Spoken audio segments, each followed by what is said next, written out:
Hey guys, always Dizzy here. I'm back with the final round from the 2022 BC Open. Um, we'll see how my voice holds up. I've been recording a lot of videos lately for this tournament. Um, yeah. So as a recap, I finally got my first win in round five, and my score was 1.5 out of 5 going into round six. It was the second round of the day, so I had no time to prepare against my opponent. He did have some games, but even if I had time, I wouldn't have been able to prepare because my laptop, I had checked my laptop already. I checked my baggage, and so I only have my cell phone, and I can't really prepare on my cell phone. I don't have chest base or anything on it. So, yeah. My opponent was rated 1613. I think he had a peak of just over 1900. He's a bit of an older player. I hadn't known of him or seen him before. He was not having a good tournament. I think he won his first round against like an 1850 or something like that, an 1850 player, and then he lost every other game, I believe. Yeah, that's all I have to say. Okay, so he played e4, c5, d4. Interesting. A Smith Mora. That was interesting. I don't think I've ever faced a Smith Mora in a tournament before, and I thought, okay, I'm up for that. Yeah, I'm up for that.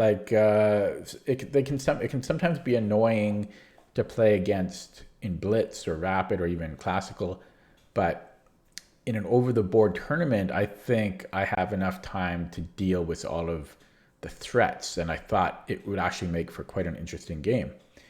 So yeah, I thought, okay, this might be interesting. And then he took with the queen. I'm like, whoa, what is this? Yeah, that definitely caught me off guard. So I said, oh, okay. I played knight c6, and then he played queen d2. Very strange, right?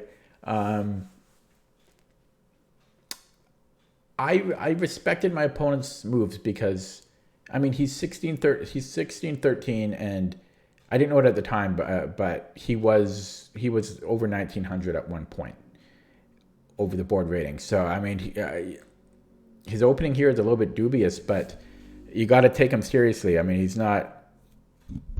I mean, you just have to. Now, the interesting thing is this position. I immediately am reminded about. There's a game that Carlsen played once. I think he just played it once. In a very very similar line, but it's when White first plays knight c3 and then d4 and then queen d2, and I actually have prepped for that specific line. So I was kind of trying to fit that into this. The difference in this variation is that there's no knight on c3, but there is a line where the queen on d2 is a viable choice for White. It's a very interesting anti-Sicilian. And I thought we might actually transpose to it here if White plays knight c3 next. So I was kind of ready for this. Now the problem is it's an extremely confusing, difficult line. The other line that I'm talking about was the knight on c3. Like the whole position is really weird and really confusing, and I don't really understand it. But I was going to play it anyways, just because I have some familiarity with it. So I played g6, and I thought maybe knight c3 because we will transpose into that other line I'm talking about. But he didn't play that. Instead, he played bishop b5.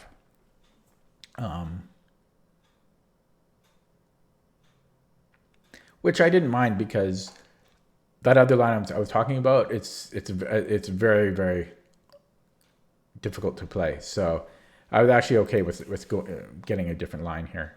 Plus bishop b5 looked pretty harmless. Bishop g7, and he took. I'm like, very strange. I don't know what my opponent is doing.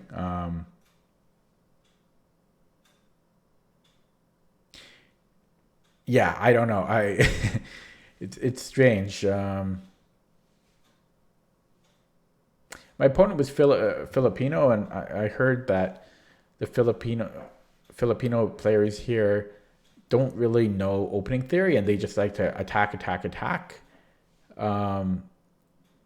And so that might be what's going on here, but it's still kind of strange. It's kind of strange. He gives up his bishop pair, and I don't see any compensation. But okay, so I took knight c3 now. And now I made a mistake. So I guess I let my guard down a little bit because his opening was really dubious. And maybe I stopped respecting him for a moment. So I got a little bit sloppy here. I also might have been a bit tired. This is round 6, right? So round 6, often you can see some bad games. People start to get tired. For some reason, so I played e6. Now, I know that I've got all my pawns in light squares now, or at least most of them. But I wanted to play knight f6 here, but white has e5. So how else do I develop the knight? And I didn't want to play e5.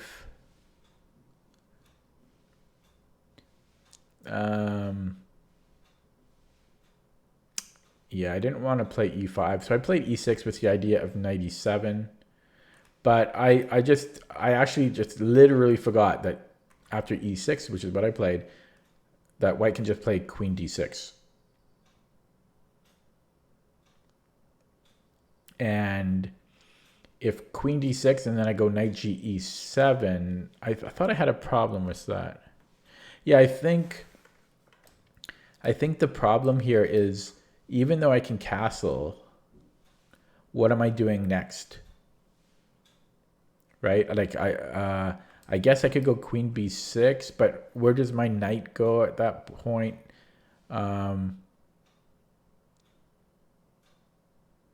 Actually, but then I can't castle because my knight is undefended.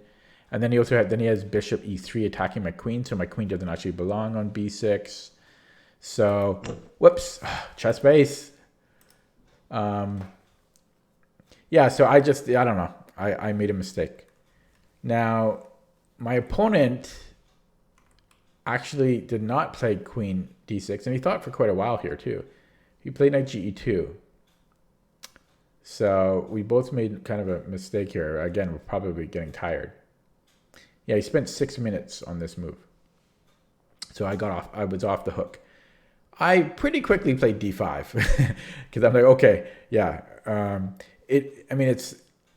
I had to think about it for a little bit because, we're not castling, and it's a little scary with my king on its original square, and I'm still 2 moves away from castling, but I couldn't allow queen d6, so I played d5. He took, and then my next move, I got a little bit too creative.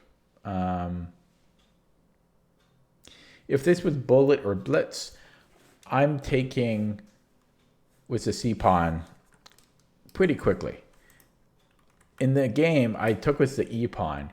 And the reason, I know I'm creating an extra pawn island, but I thought my light square bishop might really thank me for this. Now my light square bishop is quite happy. It's got a lot of possibilities now.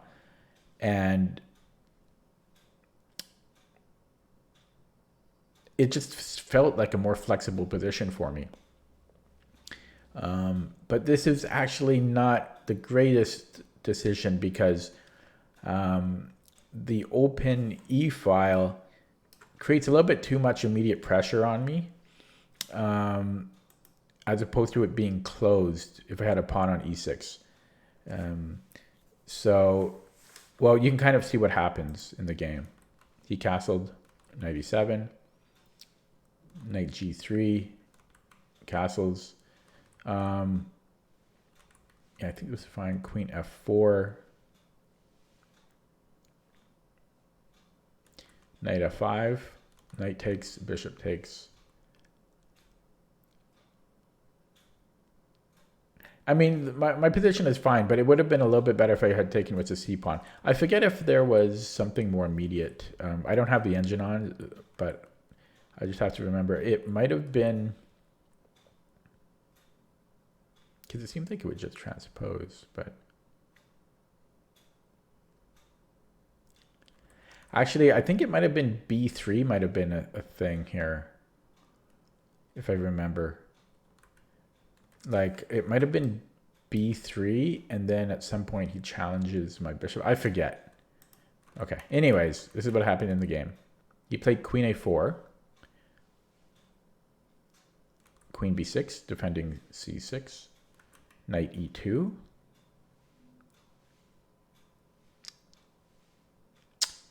Rook fe8.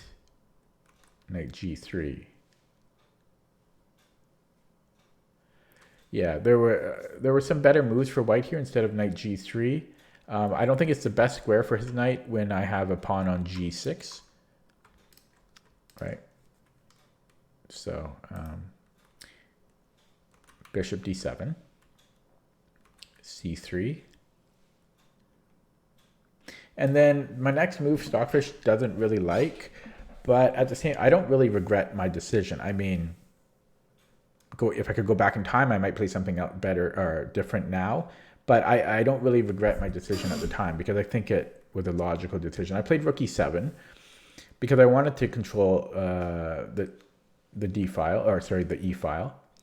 I forget why. Oh, I remember actually. Or is it here? Is it here?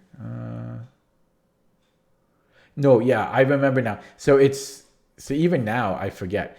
It's actually the reason it's the computer. Well, I'll show you. It's what happened in the game. Well, you can try to, if you're curious, you can pause the video and figure out why rook e7 is a little bit of a mistake.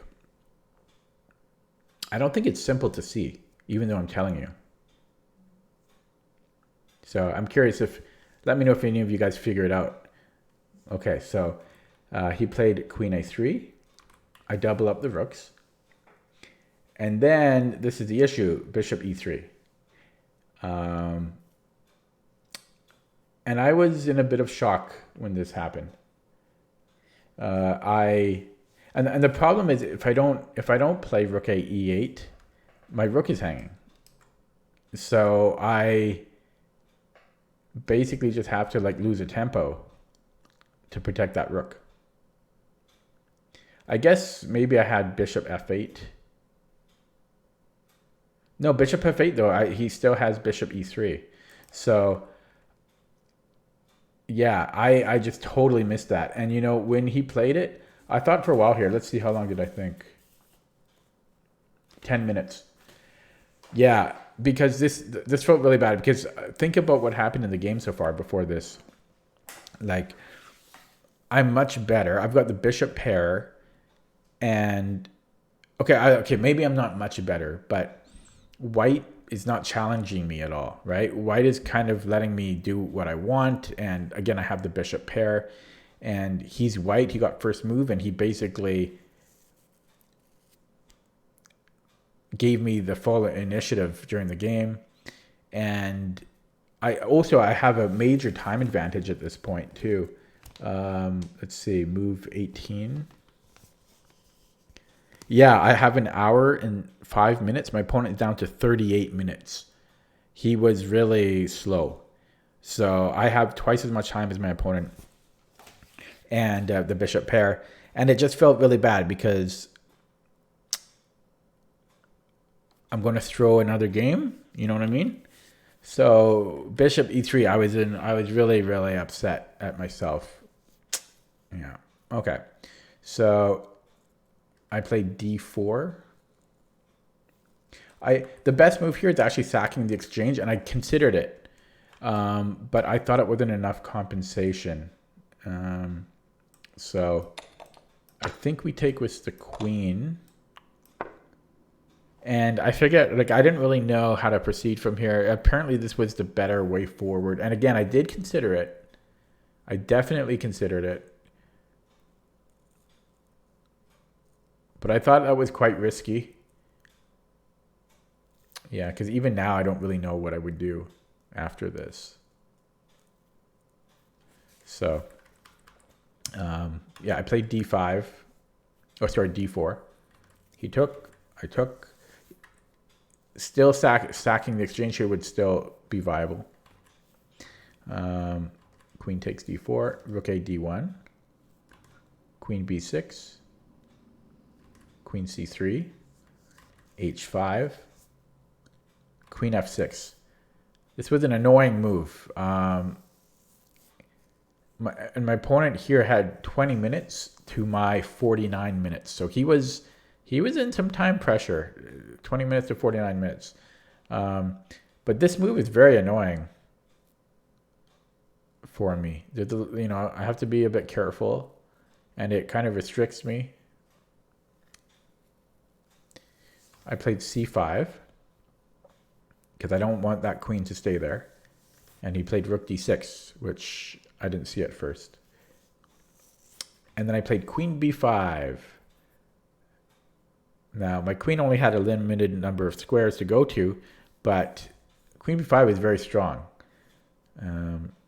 because I'm kind of threatening mate, right? Like if he sacks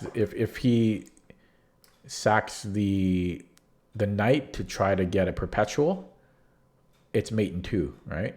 Queen takes, king takes, and then rook e1 mate. So I like that. And if he doesn't sack the knight, then I'm threatening h4. And then I'll win the knight. So that was a real threat for him. He played rook d5. And then I made a mistake. So at the time, I liked my move, and my opponent thought it was a good move too at the time, because my move renews my h4 threat, and it also tempts knight takes h5. But that knockout potential kind of jaded me because I missed my opponent's idea here. Actually, I did see his idea, which is rook takes h5, but I thought that I had rook e6, where white now has 2 pieces hanging. The problem with that is he threatens mate on h8. So I only gave this a cursory calculation. I thought after rook takes h5, I just played rook e6, and that refutes it. But I just totally forgot about h8. And honestly, as much as I tried to avoid this, I think I was playing quicker. I know this is definitely a factor. I was playing quicker because I was, my opponent was a bit low on the clock and he was spending a lot of time. And I was I was trying to kind of keep him pressured a little bit. And, I'm getting better at avoiding doing that, but it's really hard not to do that. It's easier said than done. Because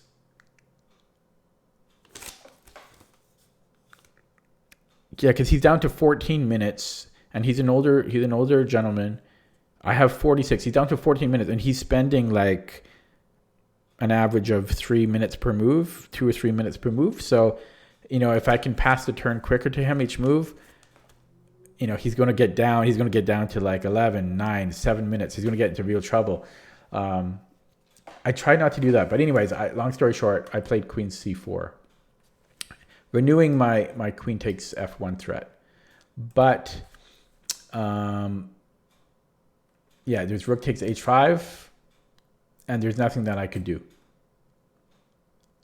There's nothing I could do. So I took queen g5. I played a couple moves just in case he blundered, and it's a draw. So it's unfortunate because I was definitely winning. It If I put the engine on, excuse me, if I put the engine on here, let's see what the eval is. Give it a second to load. Takes a while for it. Yeah, it's a -2.3 here. So, I mean, I was definitely winning. And up on the clock, winning on the board and majorly on the clock. But this was certainly a mistake when I played. I just totally missed bishop e3.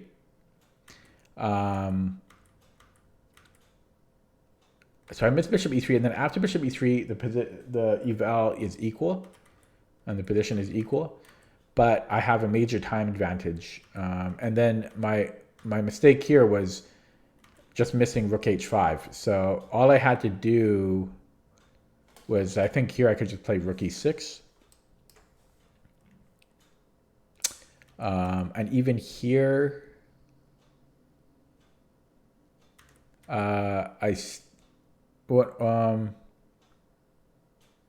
here I can still play rook e6. Yeah.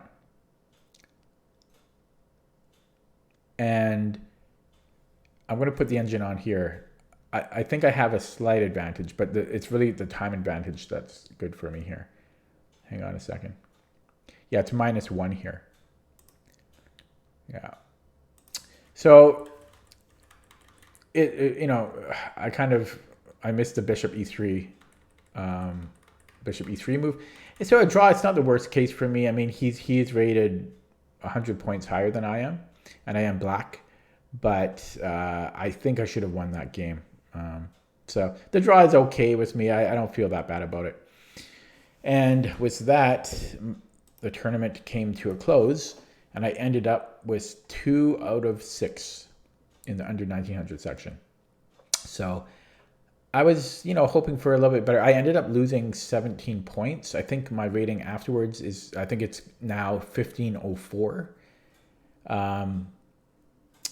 So yeah, I lost some points. I'm barely 1500 now. I think so. Round 1, I made 3 mistakes round 1, so that I kind of threw that game away. Round 2, I just got completely obliterated over the board. I should have been more careful in that. Round 3, my opponent played well, and I think I overall played well too. I missed a couple of things which cost me the game. Kind of a tough game to lose. And then round 4. Sorry, I got so many score sheets. Round 4. Oh yeah, round 4 was the draw. I'm totally fine with that one. Then round 5 was a win, and then round 6 was a draw. So I think I could have salvaged 2 full points, because that first game, give me a second. So the first game,